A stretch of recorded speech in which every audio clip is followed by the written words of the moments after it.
मिरजेत आमदार सुरेशभाऊ खाडे यांच्या हस्ते क्रांतीसूर्य महात्मा फुले यांना विनम्र अभिवादन. भाजप मिरज विधानसभा क्षेत्राच्या वतीनं 199वी जयंती उत्साहात साजरी.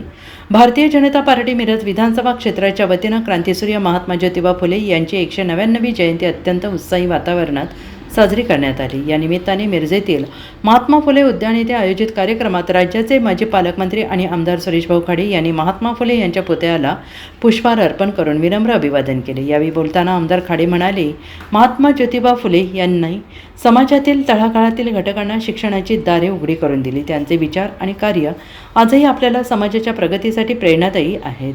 या अभिवादन कार्यक्रमाप्रसंगी भाजपाचे अनेक प्रमुख पदाधिकारी आणि कार्यकर्ते मोठ्या संख्येने उपस्थित होते आणि यामध्ये गटनेते संदीप आवटी, नगरसेवक गणेश माळी, दयानंद खोत, माजी नगरसेवक योगेंद्र थोरात, पांडुरंग कोरे, भाजप सरचिटणीस बाबासाहेब आतेकर, ज्योतिताई कांबळे, सामाजिक कार्यकर्ते नितेश कांबळे, महादेव नलवडे, शहर उपाध्यक्ष अनिताताई हार्गे यांचा प्रामुख्याने समावेश होता.